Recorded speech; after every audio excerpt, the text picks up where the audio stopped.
ابیا روٹی پکڑانا۔ میں نے ہاٹ پاٹ اس کی طرف کھسکا دیا۔ میں نے کہا خود لے لو۔ میرا یہ کہنا تھا کہ اس نے وہ ہاٹ پاٹ میری طرف اسی انداز میں کھسکایا۔ شرافت سے روٹی نکال کے میرے ہاتھ میں دو۔ میں کھانا کھا چکی تھی، اس لیے میں اٹھ کے کھڑی ہو گئی۔ میں نے کہا میرے خیال سے یہ تم خود بھی کر سکتے ہو۔ پھر میں نے اپنی والدہ کو مخاطب کیا، امی میں سونے جا رہی ہوں، مجھے کوئی ڈسٹرب نہ کرے۔ یہ کہہ کے میں اپنے کمرے میں آ گئی۔ آج میرے دل میں جتنا چین تھا میں آپ کو بتا نہیں سکتی۔ لگ رہا تھا کہ چاروں طرف بہاریں سی آ گئی ہیں، ہر طرف پھول کھلے ہوئے ہیں۔ بڑا مزہ آتا ہے ایسے شخص کو تپانے میں جو ہر بات پہ ہمیں زچ کرتا آ رہا۔ اب مجھے یہ اندازہ ہو گیا تھا کہ میرا ذکی بھائی سے بات کرنا ازمیر کو آگ لگا جاتا ہے۔ پہلی بار اس کا کوئی ویک پوائنٹ میرے ہاتھ آیا تھا، لیکن میں اس وقت کافی بھلکڑ قسم کی تھی۔ میں نے کبھی یہ سوچنے کی کوشش نہیں کی کہ ذکی سے بات کرنے پر ازمیر کو آگ لگتی ہے تو لگتی کیوں ہے۔ بس میں تو اسی بات پہ خوش تھی کہ مجھے ازمیر کا ویک پوائنٹ پتہ چل گیا۔ ذکی بھائی چھوٹے تایا ابا کے ساتھ اور 8 بجے ہی واپس آتے تھے۔ بڑے کم گو قسم کے نوجوان تھے، سیدھے سادے سے، نہ انہیں فیشن کا زیادہ پتہ تھا، نہ ہی لڑکیوں میں کوئی خاص دلچسپی تھی۔ کئی بار رضی کے ساتھ بائک پہ بیٹھ کے اگر میں کہیں جاتی تھی تو وہ بھی تانک جھانک کر لیتا تھا۔ مجھے کہتا تھا وہ دیکھو وہ لڑکی کتنی پیاری ہے، لیکن آج تک ایسی کوئی بات ذکی بھائی کے منہ سے میں نے نہیں سنی تھی۔ شاید وہ لکیر کے فقیر قسم کے انسان تھے۔ تایا ابا کہتے تھے کہ سیدھا دکان پہ پہنچ جاؤ تو وہ سیدھا دکان پہ ہی پہنچتے تھے، بیچ میں کہیں رکتے نہیں تھے۔ شاید فرما بردار تھے یا شاید کچھ زیادہ ہی فرما بردار تھے۔ بہرحال جب میں سو کر اٹھی کمرے سے باہر آئی تو وہ ابھی بھی دادی اماں کے ساتھ تخت پہ بیٹھا تھا۔ شاید نظریں کب سے میرے دروازے پہ ہی لگا کے بیٹھا ہوا تھا۔ میں باہر آئی، کہنے لگا ابھی ہاں میرے لیے چائے بنا کے لاؤ۔ بڑے غصے میں تھا، ذرا سی مسکراہٹ اس کے چہرے پہ نہیں تھی۔ میں نے کہا میرا تو ایسا کوئی موڈ نہیں ہے، ایسے کرو اماں سے کہہ دو، ویسے بھی میرا کل ٹیسٹ ہے، مجھے تیاری کرنی ہے۔ کہنے لگا زیادہ بحث کرنے کی ضرورت نہیں ہے تمہیں کہا ہے نا چائے بناؤ تو اس کا مطلب ہے چائے بناؤ۔ وہ لفظ جما جما کے بول رہا تھا۔ پتہ نہیں اس کا یہ دھونس جمانے والا انداز مجھے زہر کیوں لگتا تھا۔ میں نے کہا میں نہیں بناتی۔ یہ سن کے دادی شروع ہو گئی، ہائے ہائے کیا ہو گیا، تمہیں کیا کہہ دیا میرے بچے نے، بس 1 کپ چائے کا ہی تو کہا ہے، سو کے اٹھ کے تو تم بھی چائے پیتی ہو، جہاں اپنی بناؤ گی وہاں بچے کی بھی بنا دو۔ میں نے کہا مجھے نہیں بنانی آپ کے اس بچے کی چائے، اماں بنا دیں گی نا، اس کے لیے چیزیں کافی ہے۔ یہ کہہ کے میں کچن میں اپنی چائے بنانے لگی۔ امی شاید اپنے کمرے میں تھیں، کچن میں میں اکیلی ہی چائے بنا رہی تھی، جب مجھے ایسے لگا کسی نے مجھے بڑی زور سے بازو سے پکڑا ہے۔ میں ٹھیک سے پلٹ بھی نہیں پائی تھی جب میرا رخ خود بخود بدلا۔ ازمیر میرے بالکل سامنے کھڑا تھا، ماتھے پہ بل ڈالے مجھے غصے سے دیکھ رہا تھا۔ کیا تماشا ہے یہ؟ میں نے کہا میرا بازو چھوڑو۔ میں نے کہا تم نے کیوں مرچیں چبا کے رکھی ہوئی ہیں؟ کہنے لگا شٹ اپ، جانتی ہو نا تم صرف میرے کام کرنے کے لیے بنی ہو، میں انکار برداشت نہیں کر سکتا، تم میرے کاموں سے انکار کرو یہ مجھ سے برداشت ہوتا ہی نہیں ہے۔ میں نے کہا زیادہ، اس سے پہلے کہ میں آگے کچھ کہتی وہ میرے منہ پہ ہاتھ رکھ چکا تھا۔ ایک لفظ اور نہیں، سمجھی نا؟ اس وقت میں اتنے غصے میں ہوں کہ مجھے خود نہیں پتا میں تمہارے ساتھ کیا کر جاؤں گا۔ آج کے بعد میں تمہیں ذکی کے کام کرتے ہوئے نہ دیکھوں، اس کے پاس اٹھتے بیٹھتے نہ دیکھوں، اس سے بات کرتے ہوئے نہ دیکھوں۔ یہ کہہ کے اس نے میرا بازو بھی چھوڑا، میرے منہ سے اپنا ہاتھ بھی ہٹایا، بڑے غصے سے کہہ کے کچن سے باہر نکل گیا۔ پتہ نہیں اپنے آپ کو سمجھتا کیا ہے، میرے سر پہ ہر وقت کسی جن کی طرح سوار رہتا ہے۔ میں نے چائے پی، اماں اور دادی کو بھی چائے دی، پھر اپنی کتابیں لے کے بیٹھ گئی۔ اس بار میں نے کافی سمجھ کے سوالوں کو حل کیا تھا، لیکن ان سب کو کرتے کرتے مجھے رات کے 8 بج گئے۔ جب میں نے گھڑی کی طرف دیکھا تو ایک شرارت سی سوجی، جان بوجھ کے میں اوپر چھوٹی چچی کے پورشن میں چلی گئی۔ اسی وقت چچا اور ذکی بھائی اپنی دکان سے واپس آئے تھے۔ میں جانتی تھی کہ اگر میں یہاں بات کروں گی تو اوپر والے پورشن میں آواز ضرور جائے گی۔ تائی اماں کہنے لگی آج کیسے تم اوپر آ گئیں؟ میں نے کہا بس آپ کے کھانوں کی خوشبو مجھے اوپر لے آئی۔ تائی اماں آپ بہت مزے مزے کے کھانے پکاتی ہیں۔ یہ بات میں نے اوپر جانے والے زینے پہ کھڑی ہو کے بلند آواز میں کہی تھی۔ میں جانتی تھی کہ سیڑھیوں کے برابر میں ہی ازمیر کا کمرہ ہے۔ بہرحال وہ شاید میری آواز سن چکا تھا. ابھی کھانا ٹیبل پہ لگا بھی نہیں تھا کہ رابعہ نیچے آ گئی. کہنے لگی تم یہاں کیا کر رہی ہو؟ میں نے کہا کچھ نہیں، بس کھانا کھانے آئی تھی، آ جاؤ تم بھی کھا سکتی ہو. کہنے لگی نہیں مجھے بھوک نہیں ہے، بھوک ہوگی تو میں کھانا کھا لوں گی اپنے گھر پہ. اچھا تمہیں ازمیر لالا بلا رہے ہیں، کہہ رہے ہیں کہ ابیہ سے کہو کہ ابھی اوپر آئے. لیکن میں جان بوجھ کے ذکی بھائی کے برابر میں بیٹھ گئی. میں نے کہا تم جاؤ میں کھانا کھا کے آ جاؤں گی. ربیہ کندھے اچکا کے اوپر چلی گئی. کھانا میں نے چھوٹی تائی اماں کے گھر پہ ہی کھایا تھا. کھانا کھانے کے بعد میں نیچے اپنے پورشن میں آ گئی. اپنے کمرے میں آئی تو 10 سے زیادہ مس کالز ازمیر کی میرے نمبر پہ آئی ہوئی تھیں. میسیجز آئے ہوئے تھے کہ ابیہ اوپر آؤ، ابھی کے ابھی اوپر آؤ. میں نے سارے میسیجز پڑھے اور فون آف کر کے بڑے آرام سے سو گئی. اگلے روز میں کالج گئی تو ازمیر بے تحاشا غصے میں تھا.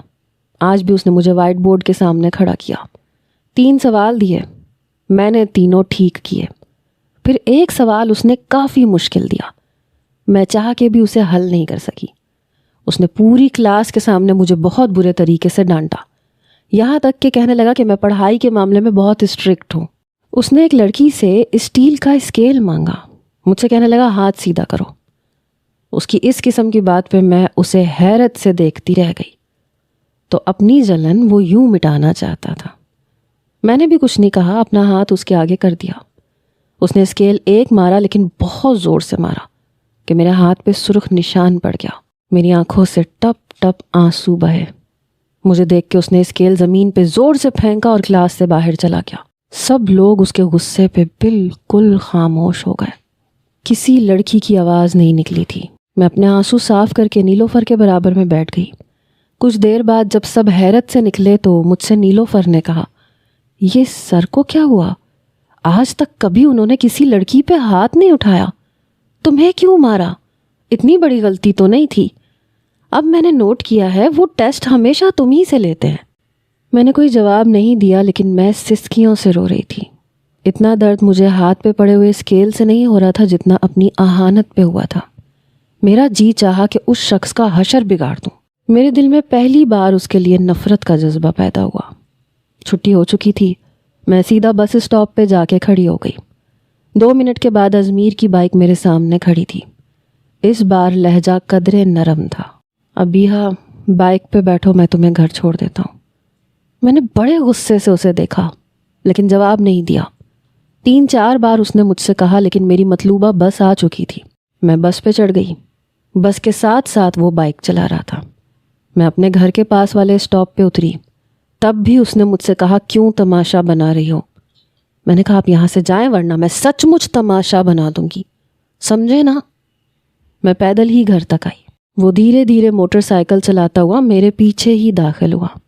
سیدھا میں اپنے کمرے میں گئی، دروازہ دھاڑ سے بند کیا. میری والدہ میری دادی دونوں مجھے دیکھ کے حیران تھی. میری والدہ نے دستک دی، کہنے لگی ابھی ہاں بیٹا کیا ہوا ہے تمہیں؟ میں نے کہا کچھ نہیں ہوا، جائے یہاں سے، خدا کے لیے میرا دروازہ کوئی نہ کھٹکھٹائے، میرے سر میں درد ہے، مجھے سونا ہے. پھر دروازہ ازمیر نے کھٹکھٹایا کیونکہ دروازہ لاک تھا. ابھی ہاں دروازہ کھولو. میں نے کوئی جواب نہیں دیا. میں روتی رہی یہاں تک کہ میری دادی نے بھی دروازہ کھٹکھٹایا. ارے کیا ہو گیا تمہیں؟ کمبخت کالج سے آتے ہی رو رہی ہے. کسی لڑکی نے کچھ کہہ دیا تو مجھے بتاؤ تو صحیح. میری اماں الگ پریشان تھی. ازمیر بار بار کہہ رہا تھا دروازہ کھولو لیکن میں نے نہیں کھولا. سب لوگ دروازہ بجا بجا کے جا چکے تھے. رات تک نہ میں نے دروازہ کھولا، نہ کچھ کھایا نہ پیا. میں بس روتی رہی. رات کے 8 بجے میں نے دروازہ کھولا. وہ ابھی بھی دادی کے پاس بیٹھا تھا، بڑا بے چین تھا. مجھے دیکھ کے فوراً سے کھڑا ہو گیا. میری والدہ میرے پاس آئیں، کہنے لگی کیا ہو گیا تمہیں؟ کیوں تم نے خود کو بند کر رکھا تھا؟ ابھی ہاں رو کیوں رہی ہو؟ رو رو کے میری آنکھیں سوج چکی تھیں. میں نے کہا اماں مجھے بھوک لگ رہی ہے.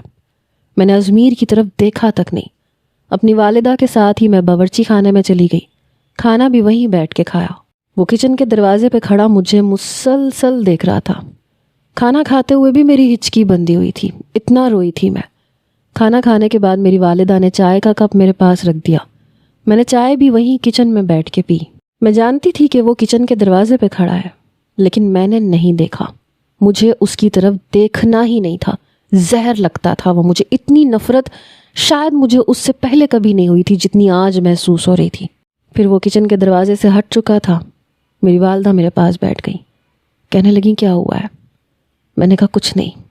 ایک کھڑوس سر نے بہت برا ڈانٹا اور پوری کلاس کے سامنے میری انسلٹ کی، بس یہ مجھے بہت برا لگا۔ میری والدہ کہنے لگیں کوئی بات نہیں، استاد کی ڈانٹ بھی ہمیں فائدہ پہنچاتی ہے۔ میں نے کہا امی مجھے نفرت ہے اس سر سے، پلیز اس کی حمایت مت کیجیے گا۔ میری والدہ کہنے لگی اچھا میں نہیں کرتی، پتہ ہے میں کتنی پریشان تھی، کب سے تم نے خود کو کمرے میں بند کر کے رکھا ہے، تمہاری دادی ازمیر سب پریشان تھے۔ میں نے کہا ازمیر کا نام مت لیا کرے میرے سامنے۔ یہ سنتے ہی میری والدہ کہنے لگیں کیوں، کیا ہوا ہے؟ آج تو میں نے اسے اتنا پریشان دیکھا ہے کہ پہلے کبھی نہیں دیکھا۔ میں نے کہا جانے بھی دے، سب سے بڑا دشمن ہے وہ میرا، زہر لگتا ہے مجھے۔ جب میں اپنے کمرے میں گئی تو کمرے کی لائٹ بند تھی، حالانکہ میں لائٹ کھول کے ہی باہر آئی تھی، شاید دادی نے کر دی تھی۔ جیسے ہی میں نے لائٹ جلائی ازمیر میرے کمرے میں تھا۔ میں بری طرح سے گھبرا گئی، کسی جن بھوت کی طرح وہ میرے سامنے کھڑا تھا۔ میں نے کہا تم یہاں کیا کر رہے ہو؟ کہنے لگا بیہا آئی ایم سوری۔ سر جھکائے میرے سامنے کھڑا تھا۔ میں نے کہا نکلو یہاں سے اور آج کے بعد مجھ سے بات کرنے کی بھی کوشش نہیں کرنا۔ اس نے میری کلائی پکڑی اور میرا ہاتھ دیکھنے لگا۔ ابھی تک میرا ہاتھ سرخ تھا، پتہ نہیں کیوں لیکن اس کی آنکھیں بھی حد سے زیادہ گلابی ہوئیں۔ کہنے لگا بہت زور سے مارا ہے میں نے، یقین جانو میں غصے سے پاگل ہو گیا تھا، مجھے اندازہ نہیں تھا کہ اتنی زور سے مار دوں گا۔ میں بار بار اپنی ہتھیلی اس سے چھڑوانے کی کوشش کر رہی تھی۔ میں نے کہا تم انسان ہو ہی نہیں، چھوڑو مجھے، اور میں ویسے بھی کل سے کالج نہیں جاؤں گی، تمہیں میرا ناول ابا کو دکھانا ہے دکھا دو تو۔ لیکن وہ میری ہتھیلی چھوڑ ہی نہیں رہا تھا۔ پھر کہنے لگا اچھا تم مجھے مار لو، خدا کی قسم میں منع نہیں کروں گا تمہیں۔ میرا ہاتھ چھوڑنے کے بعد نظریں جھکائے میرے سامنے کھڑا تھا۔ میں نے کہا نہیں مجھے نہیں مارنا، میں تمہاری طرح غصے میں اندھی نہیں ہو جاتی۔ 3 سوالوں کے جواب میں نے ٹھیک دیے تھے، ایک سوال پہ تم نے۔ یہ کہہ کے میں چپ ہو گئی، پر میں یہ نہیں جانتی تھی کہ اگلے ہی لمحے وہ جو کرے گا وہ میرے ہوش اڑا کے رکھ دے گا۔ اس نے سامنے دیوار پہ زور سے مکہ مارا، اس زور سے کہ دھم کی آواز آئی۔ پھر کئی بار اس نے دیوار پہ اپنے اسی ہاتھ کے مکے کو زور زور سے مارنا شروع کر دیا۔ میں اس کی اس حرکت پر حیران تھی۔ اس کا ہاتھ زخمی ہو چکا تھا، یہ دیکھ کے میری جان نکلی۔ میں اس کے پاگل پن کو دیکھ کے حیران تھی۔ میں نے کہا یہ کیا کر رہے ہو تم؟ میں نے اس کا ہاتھ پکڑا۔ تمہیں اسی ہاتھ سے مارا تھا میں اسے زخمی کر دیتا ہوں۔ بہت درد ہوا تھا نا تمہیں میری وجہ سے، تمہیں بہت درد ہوا ابیہ، تو پھر درد مجھے بھی ہونا چاہیے۔ میں نے کہا تم پاگل تو نہیں ہو گئے ہو، جاؤ یہاں سے۔ لیکن اس کی آنکھوں سے آنسو بہہ رہے تھے۔ کہنے لگا مجھے اندازہ نہیں تھا تمہیں اتنا درد ہوگا، تمہاری آنکھوں کے آنسو میرے دل پہ کیا حشر کرتے ہیں تمہیں شاید اندازہ نہیں ہے۔ اس کی باتیں میرا دماغ گھما کے رکھ گئی تھیں۔ پہلی بار مجھے اس سے ڈر لگا، ایک عجیب سا خوف آنے لگا، ایسے جیسے میری ریڑھ کی ہڈی میں سنسناہٹ سی ہونے لگی۔ پھر وہ اپنے آنسو صاف کرتا ہوا چلا گیا۔ میں اسے دیکھتی رہ گئی، یہ کیا تھا اتنا پاگل پن؟ اگلے روز جب وہ کلاس میں آیا تو آنکھیں سوجی ہوئی تھیں اور ہاتھ پہ پٹی بندھی ہوئی تھی۔ بڑی خاموشی سے وہ اندر داخل ہوا، وائٹ بورڈ پہ سب کو سمجھاتا رہا۔ جب اس کی کلاس ختم ہوئی تو کہنے لگا مس ابیہ آئی ایم سوری، کل جو میں نے آپ کو پنش کیا وہ بالکل ناجائز تھی، میں آپ سے معافی چاہتا ہوں۔ یہ کہہ کے وہ کمرے سے چلا گیا۔ سب لڑکیاں میری طرف دیکھ رہی تھیں، کہنے لگی چلو اچھی بات ہے، سر کو اپنی غلطی کا احساس ہو گیا۔ لیکن میں نے کوئی جواب نہیں دیا۔ اندر ہی اندر مجھے پتہ نہیں کون سی بے چینی تنگ کر رہی تھی، کیونکہ جو رویہ میں اس کا دیکھ رہی تھی کہیں نہ کہیں میرے دماغ میں گھنٹیاں سی بجنے لگی تھیں۔ ایک ہفتہ اس نے مجھ سے کچھ نہیں کہا، لیکن پھر سے بالکل ویسا ہی ازمیر بن گیا۔ شاید زیادہ دیر وہ اچھا بن نہیں سکتا تھا۔ ویسے ہی اپنے کام مجھے دھونس جما کے کہتا تھا۔ انہی دنوں دادی اور چھوٹی چچی کی آپس میں لڑائی ہو گئی۔ میں یہ تو نہیں جانتی کہ بحث کس بات پہ ہوئی، لیکن جھگڑا بہت بڑھ گیا۔ چھوٹی تائی اپنی جگہ بضد تھیں. کہنے لگی آپ کو ہمارا کام کبھی نظر نہیں آتا, ہم تو آپ کو شاید برے لگتے ہیں. دادی کہنے لگی ہاں برے لگتے ہو؟ ارے شادی کو 1 سال نہیں گزرا اور تم میرے بیٹے کو لے کے الگ ہو گئی. بات کرتی ہو, اگر یہی میری کوئی اپنی سگی بھتیجی یا بھانجی آئی ہوتی تو کم از کم ایسا نہ کرتی. چھوٹی تائی اماں کہنے لگی آپ کو تو بس اپنی سگی بھتیجی ہی نظر آتی ہے.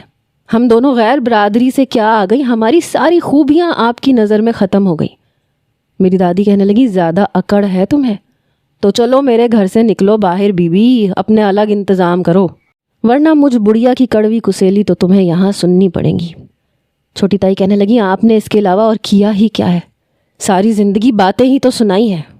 میرے چھوٹے تایا بار بار تائی اماں سے کہہ رہے تھے تم تو اپنا منہ بند رکھو, کیوں بحث کر رہی ہو. وہ کہنے لگی ساری زندگی آپ نے مجھے ہی روکا ہے, کبھی اپنی ماں سے کہا کہ میرے ساتھ اچھی رہا کرے. جس گھر پہ رکھ کے یہ ہم پہ احسان جتا رہی ہیں, اس سے اچھا گھر میرے باپ نے مجھے وراثت میں دیا ہے, میں چاہوں تو آج شفٹ ہو جاؤں وہاں.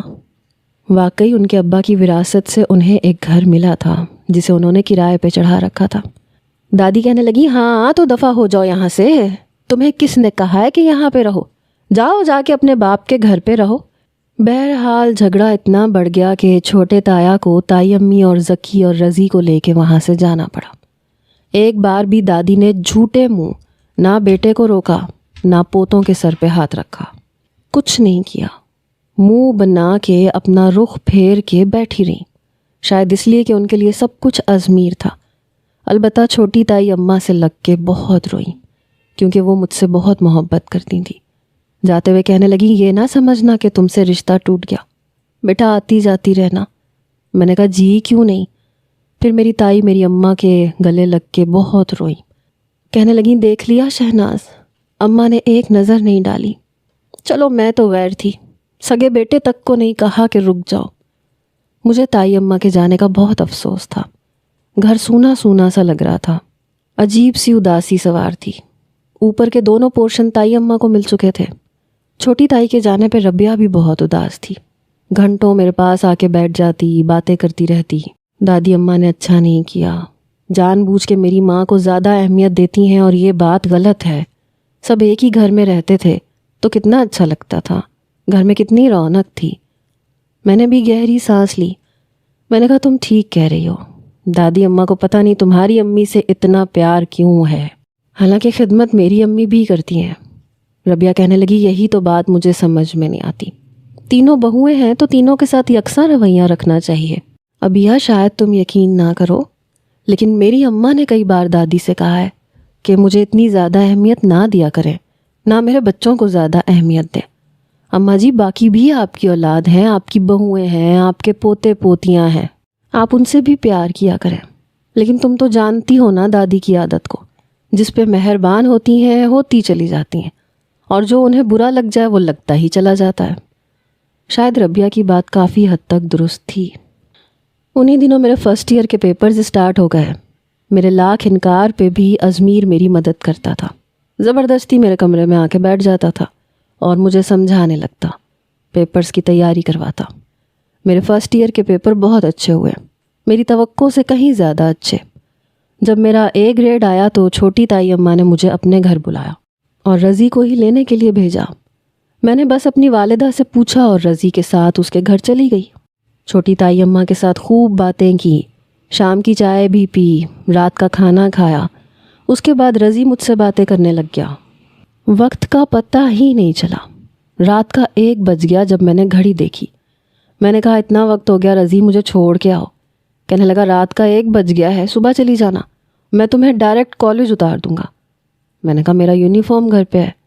کہنے لگا دیکھو موسم تو کافی ابر آلود ہے, راستے میں بارش ہو جائے گی. چھوٹی تائی اماں کہنے لگی کوئی بات نہیں, 1 آدھ چھٹی کر لو, کچھ نہیں ہوتا. بہرحال میں نے بھی سوچ لیا کہ رہنے میں کوئی حرج نہیں ہے کیونکہ ہلکی ہلکی بارش شروع ہو چکی تھی.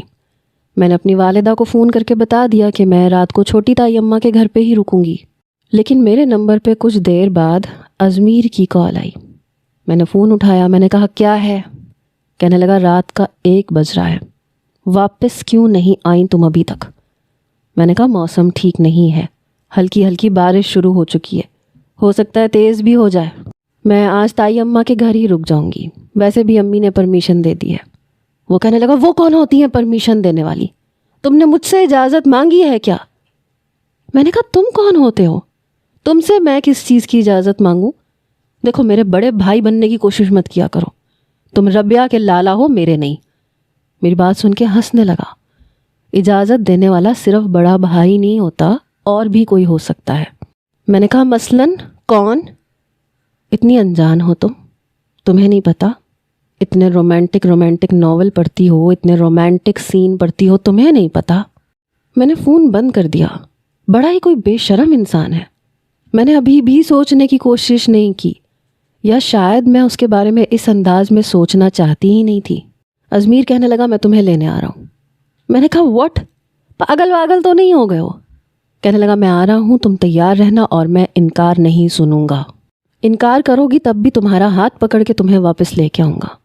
تم چھوٹی تائی اماں کے گھر تو جا سکتی ہو، لیکن رات کبھی بھی نہیں گزارو گی، اور ویسے وہاں جانے کی تک بھی کوئی نہیں بنتی۔ چھوٹی تائی اماں کی کون سی کوئی بیٹی ہے جس سے تمہاری دوستی ہو؟ میں نے کہا تو کوئی بات نہیں، بیٹے تو ہیں نا، وہ بھی میرے کزن لگتے ہیں۔ کہنے لگا تمیز سے بات کرو، کوئی ضرورت نہیں ہے ان دونوں سے فری ہونے کی یا باتیں کرنے کی۔ مجھے بہت برا لگتا ہے ابیہا، مجھ سے یہ برداشت نہیں ہوتا، اور یہ تم جانتی ہو۔ میں نے کہا دیکھو میں تمہاری بہن نہیں ہوں، سمجھے نا؟ پابندیاں ربیہ پہ لگاؤ، مجھ پہ لگانے کی ضرورت نہیں ہے، اور وہ دونوں کم از کم تم سے تو 1000 درجہ شریف ہیں۔ وہ کہنے لگا مجھے ان کی لائن میں کھڑا رکھنے کی ضرورت نہیں ہے، ازمیر خاص ہے، ازمیر جیسا کوئی نہیں ہے، اور میں نہیں چاہتا کہ تمہارے دل میں میری اہمیت ذکی اور رضی سے کم ہو۔ تمہارے دل میں میری اہمیت سب سے زیادہ ہونی چاہیے، میری بات تمہارے لیے سب سے پہلے مقدم ہونی چاہیے۔ میں نے کہا کیوں؟ زبردستی ہے کیا؟ نہیں ہے، میرے دل میں تمہاری اہمیت ایک ٹکے کی بھی نہیں ہے۔ یاد رکھنا میں ابھی تک تمہارا وہ اسکیل بھول نہیں پائی ہوں جو میرے ہاتھ پہ لگا تھا۔ وہ کہنے لگا میں شرمندہ ہوں۔ میں نے کہا جب تمہارا دل چاہے تو تم مارو، اور جب دل چاہے سوری کہہ دو۔ وہ کہنے لگا اسکیل پڑا تھا ابیہا، تو وہ کس کی وجہ سے پڑا تھا؟ وہ اس سوال کی وجہ سے نہیں پڑا تھا، وہ اس وجہ سے پڑا تھا کیونکہ تم نے مجھ پہ ذکی کو اہمیت دی تھی۔ دیکھو مجھ سے یہ برداشت نہیں ہوتا، اور جو چیز مجھ سے برداشت نہیں ہوتی اگر تم وہ کرو گی تو میں بھی پھر پاگل ہو جاؤں گا، اور اپنے پاگل پن میں کیا کر گزرتا ہوں مجھے بالکل اندازہ نہیں ہے۔ یہ نہ ہو کہ میرا ہاتھ اگلی بار ذکی پہ اٹھ جائے۔ یہ سن کے مجھے ازمیر کی سوچ پہ افسوس ہوا تھا۔ کہنے لگا میں آ رہا ہوں۔ بارش تیز شروع ہو چکی تھی۔ میں نے کہا ازمیر میں صبح آ جاؤں گی، دیکھو بارش بہت تیز ہو رہی ہے۔ وہ کہنے لگا میں لینے آ رہا ہوں، میں تمہیں لے کے جاؤں گا، اب چاہے بارش ہو یا طوفان ہو، واپس تم اپنے گھر آؤ گی۔ یہ کہہ کے اس نے فون بند کر دیا۔ ٹھیک 15 منٹ میں وہ چھوٹی تائی اماں کے گھر کے باہر کھڑا ہارن پہ ہارن دے رہا تھا۔ تائی اماں کہنے لگی یہ پاگل تو نہیں ہے، یہ رات کے 2 بجے آیا ہے، دیکھو تو کتنی تیز طوفانی بارش ہو رہی ہے۔ تایا ابا بھی اٹھ کے اپنے کمرے سے باہر آ گئے، کیونکہ ازمیر ہارن پہ ہاتھ رکھ کے بھول چکا تھا، اس لیے سبھی کو اپنے اپنے کمروں سے باہر آنا پڑا۔ رضی کہنے لگا پاگل ہو گیا ہے یہ، محلے والے کیا سوچیں گے؟ نہ اسے اپنی عزت کا خیال ہے نہ ہماری عزت کا۔ ذکی بھائی نے دروازہ کھولا تو ازمیر اندر آ گیا۔ کہنے لگا کہاں ہے ابیہا؟ چھوٹے چچا بہت غصہ کر رہے ہیں کہ رات رہنے کی کیا ضرورت تھی۔ میں جانتی تھی کہ وہ جو بول رہا ہے جھوٹ بول رہا ہے۔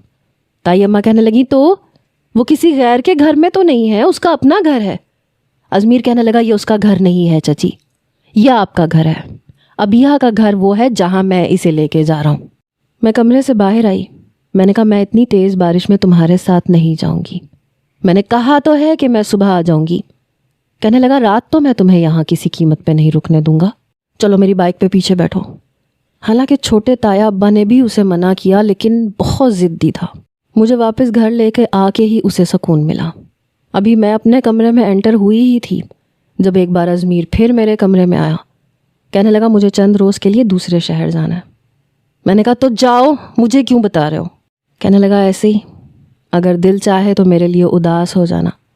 میں نے کہا میں شکرانے کے نفل ادا کروں گی کہ تم گئے، یہ تم چند دن کے لیے کیوں جا رہے ہو؟ چند سالوں کے لیے کیوں نہیں چلے جاتے؟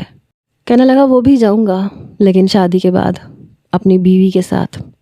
فی الحال تو ایک بہت ضروری کام سے جا رہا ہوں، مجھے شاید 15 دن لگ جائے۔ میں نے کہا اوکے ٹھیک ہے جاؤ. کہنے لگا تم سے اجازت نہیں لینی، تمہیں بتانے آیا ہوں. میں نے کہا مجھے بتانا بھی ضروری نہیں تھا.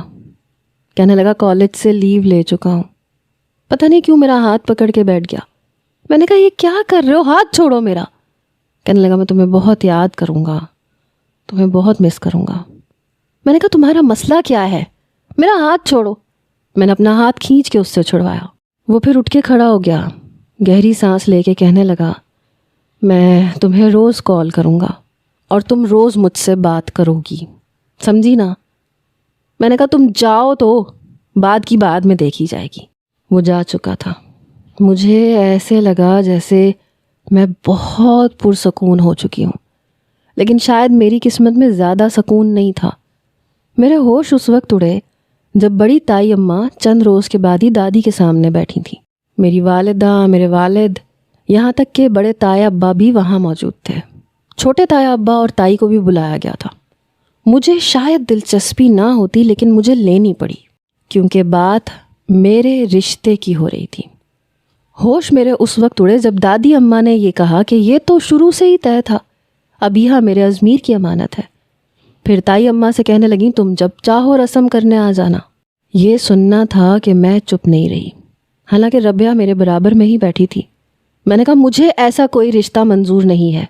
اور آپ نے بچپن میں کیسے میرا رشتہ طے کر دیا، کس سے پوچھ کے کیا؟ یہ سن کے دادی کہنے لگی تم چپ رہو لڑکی ہو کے اتنی گز بھر لمبی زبان ہے تمہاری. لیکن میں چپ نہیں ہوئی. میں نے کہا مجھے نہیں کرنی اس سے شادی.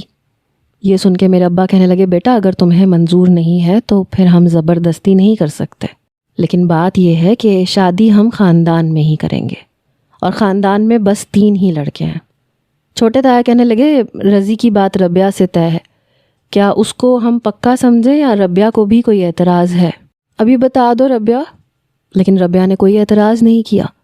یہ بات بھی میرے لیے حیران کن تھی کیونکہ وہ رضی کے نام پہ شرما رہی تھی. میں نے کہا ایک بار رضی سے بھی پوچھ لیں. چھوٹے چچا کہنے لگے نہیں میرے بچے میری بات کا مان رکھتے ہیں، مجھے رضی سے پوچھنے کی ضرورت نہیں ہے. دادی اماں کہنے لگی بس ایک تم ہی نافرمان ہو، پتہ نہیں شہناز نے تمہاری تربیت کیسی کی ہے. ارے کیا برائی ہے میرے ازمیر میں، سب میں الگ ہے. چھوٹی تائی اماں کہنے لگی ابیہا بیٹا کیا تم زکی کی دلہن بننا پسند کرو گی؟ جب شادی خاندان میں ہی ہونی ہے تو زکی تو خاندان کا ہی ہے. زکی کا نام سن کے میری دادی کے ماتھے پہ بل پڑے. مجھے صرف ازمیر سے شادی کرنے میں مسئلہ تھا. میں نے کہا مجھے زکی بھائی سے شادی کرنے پہ کوئی اعتراض نہیں ہوگا. میری بات سن کے دادی اماں آنکھیں پھاڑے مجھے حیرت سے دیکھ رہی تھیں. بڑی تائی اماں بھی ٹک ٹکی باندھے مجھے دیکھ رہی تھیں، لیکن میں یہ کہہ کے اپنے کمرے میں چلی گئی. چھوٹی تائی اماں کی آواز میں ضرور ہچکچاہٹ تھی. چلو جی بچی نے اپنی رضامندی دے دی، اب جلد ہی میں ابیہا کو اپنے زکی کے نام کی انگوٹھی پہنا دوں گی. چونکہ میں نے خود سے اقرار کیا تھا اس لیے کسی کو بھی کوئی اعتراض نہیں ہوا. میں ضرور منہ پھٹ ثابت ہوئی. چھوٹی تائی اماں کو بھی شاید بہت جلدی تھی، اس لیے 2 دن کے بعد ہی میرے لیے منگنی کا جوڑا اور سامان لے آئی. شاید ربیہ نے یہ خبر ازمیر کو سنائی. جس رات میری منگنی ہو رہی تھی وہ 15 دن کے بجائے 5 دن میں واپس آیا. انگوٹھی مجھے تائی اماں نے پہنائی، البتہ بیٹھی میں زکی کے برابر میں ہی تھی. جب وہ اندر داخل ہوا تو بہت شدید غصے میں تھا. میری ایک نظر اس پہ پڑی اور پھر